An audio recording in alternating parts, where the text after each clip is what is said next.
Donald ট্রাম্পকে Iran সংকট সমাধানের প্রস্তাব দিয়েছে রাশিয়ার প্রেসিডেন্ট ভ্লাদিমির পুতিন।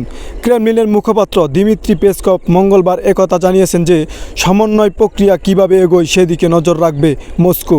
সোমবার পুতিন ও ট্রাম্প টেলিফোনে কথা বলেন। এই সময় আন্তর্জাতিক ইস্যু নিয়ে কথা বলেন তারা। এই সময় ইরান সংকট নিয়ে রাশিয়া কী প্রস্তাব দিয়েছে সাংবাদিকদের এমন প্রশ্নের জবাবে পেসকভ বলেন, এখন নির্দিষ্ট করে কোনো বলার সুযোগ নেই, এমন কোনো কিছু উদ্দেশ্য নেই। পুতিন ট্রাম্পের কাছে এসব প্রস্তাব তুলে ধরেছেন।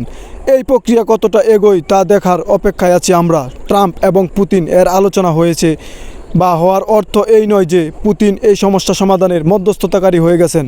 তবে পেসকভ বলেন, রাশিয়া সাধ্যমতো সহায়তা দিতে প্রস্তুত। পুতিন ট্রাম্পের কাছে এসব প্রস্তাব তুলে ধরেছেন। এই প্রক্রিয়া কতটা এগোয় তা দেখার অপেক্ষায় আছি আমরা। ট্রাম্প এবং পুতিন এর আলোচনা হয়েছে বা হওয়ার অর্থ এই নয় যে পুতিন এই সমস্যা সমাধানের মধ্যস্থতাকারী হয়ে গেছেন।